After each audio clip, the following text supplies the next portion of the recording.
Fallout 4 is one of my favorite games of all time. It has DLCs that extend the main game. Some are new locations while others extend the workshop. There is one DLC that allows players to craft weapons and ammo. Can I beat Fallout 4 with only crafting recipes? I have quite the complex set of rules for this challenge. I can only pick up junk and other items that can be used in crafting. Fusion cores are not used in crafting recipes, so they're not able to be picked up or used. I can't even use power armor since I can't craft the frame. Things I can pick up though are keys, money, and quest items. I can also only buy junk. I can craft stim packs and Radaway, so I can't buy them. I also limiting myself to selling stuff I created. I built a water purifier so I can sell the water I produced. I start assigning my special points in a bathroom and chose Nate as my character. This is the first of many mistakes I make through this run. I should have put more points into charisma to get the pacifist perk. This will allow me to pacify anybody below my level since ammo is going to be very hard to craft without a steady supply of fertilizer. I end up putting 6 points into strength for better gun bashing, 9 in endurance for more health, and 5 in luck to be able to pick Idiot Savant for a chance to gain more XP whenever I earn XP. I skip the intro because it takes too long and it's boring, and after getting unthawed, I do something that may be controversial. I use console command to remove my vault suit. It may be a good time to point out that Lars Burrito already completed this challenge, but I wanted to try it for myself. After easily escaping the rad roach infestation, I grabbed the Pip-Boy and escaped the vault. Finally, seeing the sun after 200 years, being true to life as possible, I start grabbing every junk item I come across on the way to Sanctuary. After scrapping damn near everything I can, I'll build an auto loom and manufacture a new blue suit to clothe myself with. When trying to build a weapon manufacturer, I realize I'm out of gears. I buy some hot plates for circuitry and give the desk fan back. What was I thinking? I never fucking bought it. Are you kidding me? Oh.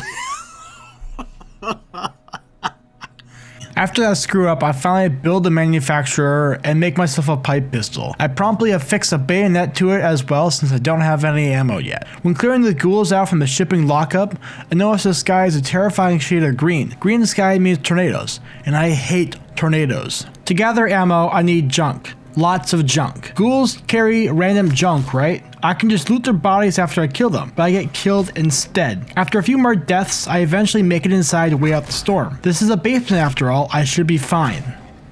Everything was not fine. There is hardly anything of value here and tons of radiated barrels everywhere. The worst problem is I don't even have the parts to build a decontamination arch yet. I don't even remember why I was here in the first place. Back at Sanctuary, I build a footlocker and store everything I can't use inside it. Things I got from looting the containers in the derelict houses. I don't want my workshop to be cluttered with miscellaneous items I can't even use. After realizing I never put enough points into intelligence to get rank 1 of the science perk, I had to Concord and start the first Minuteman quest when freedom calls. After easily dispatching of the raiders in Concord, I get through the conversation with Preston as quickly as possible. Back at Sanctuary, I remember I can craft grenades and chems. I don't know why, but I never used the chems. I did craft some cocktails though to help me burn some raiders later. After breaking out the auto clicker, I'll power level myself to level 5, only for the game to crash.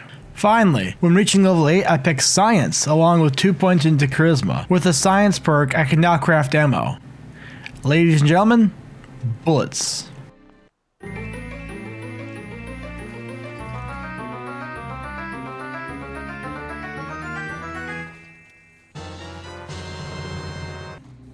Now that I have enough bullets to last me until I run out, I try to kill a Deathclaw. Keyword, try. Preston does most of the work while I bait it into attacking me. A few hours of gameplay later, I now have the Minutemen safe at Sanctuary, and a couple of extra settlers too. They will, under the guise of farming, allow me to get damn near infinite wealth. All I need are melons. Lots of goddamn melons. Lucy at Abernathy Farm can buy an unlimited amount of melons in exchange for caps. It is critical though that you do not get the locket from USAF Station Olivia. Completing that quest results in Lucy no longer buying melons. Now after 4.5 hours of settlement building, I have a steady supply of fertilizer and consequently ammo. Now, 38 rounds aren't anything special. It's pretty terrible at dealing damage. I eventually never get a 10mm pistol and ammo for it. I still don't know why I stuck with the 38 rounds for so long. Another hour or so goes by and I really don't do anything besides farm and upgrade my 38 rifle. Eventually I find myself at the robotics disposal ground and activate the sentry bot nearby. I thought it would be an easy trek to USAF to clear some raiders and move it over to the National Guard training yard to clear the ghouls, but it got stuck in a tree and disappeared. The raiders will get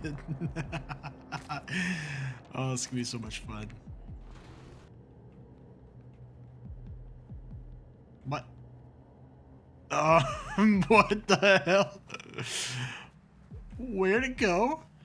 With most of its health gone and a clear lack of direction, I eventually just gave up on the idea and moved on. I'm at Corvega now. This wasn't too bad of a quest. I just had to take my time and not miss any shots. I eventually made my way to Jared, offed him, and left. Holy shit, I'm so close to death. 0 HP? What the hell? I turned the quest and find out I scavenged enough junk to build a decontamination arch. Back at full health, but with no stim packs, I make way to the Cambridge police station and help out Dance with his ghoul problem. To be honest, ghouls have been some of the hardest enemies to kill so far. They have killed me many times by now. 6 hours now into this run. I am just starting the Call to Arms quest with Dance. I will never do this challenge again for how tedious it's becoming. To be honest, as of writing this script, I still have not finished the challenge. More farming, more scavenging, and more building later, I got myself an armor forge. Nice. If only I had the goddamn leather to craft the armor. You might be wondering what I cut out of my video. Lots of walking, lots of farming, and lots of exploring. I don't want to bore you 6 feet into the fucking ground by talking about the 50th raider I buried, or the 23rd time I sold melons to Lucy. In Good Neighbor for some reason, I killed Finn and left. I think I wanted to do a quest here, but I forgot what it was or why.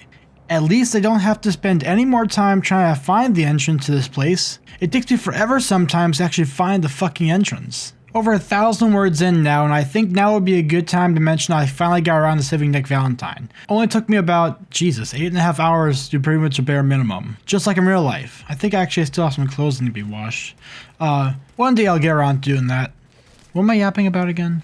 Alright, Nick Valentine. Yep, saved him, and I ended up killing Darla because I couldn't pass the speech check. In Diamond City for the first time this run, shocking I know, I get through the interview process with Nick as fast as possible. I also get lucky and end up smooth talking in Geneva and getting the key to Kellogg's house. From there it's just a matter of following Dogbeat to Fort Hagen, until I end up reaching level 15 and start the Mechanical Menace quest.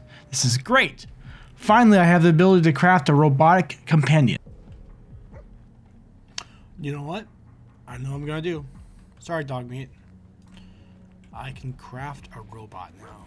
After crafting said robot and naming her Jackie, we end up traveling to Fort Hagen to do with Kellogg. Honestly, this wasn't too bad of a challenge. The hardest part being I got so fucking lost trying to navigate the rooms. Finally, face to face with Kellogg, I end up cheesing this by backing all the way up to the first door and waiting for him to lose his stealth boy effect. The Brotherhood of Steel arrived with their giant ship, and I met back up with Nick. This is when I was starting to get really exhausted from this run. I met up with Dr. Mari, did the boring walk through Kellogg's brain, blah blah blah blah blah. I farmed some more and eventually met up with Virgil in the Glowing Sea. Green Checks Genetics is next. Yeah, how many times do I have to say the same thing? You already know what's going to happen next. I have to kill a Courser. The strangest thing happened when I was trying to kill the Courser. I was able to unlock the door and turn the elevator on before killing him. Strange, that's not supposed to happen. This fight was brutal. The fuck had like 10 stim packs and would always out-heal my attacks. Eventually I just ripped it out of his head. Maybe one day I'll finish this run, but today's not that day. I will upload this video and maybe make a part 2 soon. I just gotta record another 12 hours of gameplay. This game is so fucking long.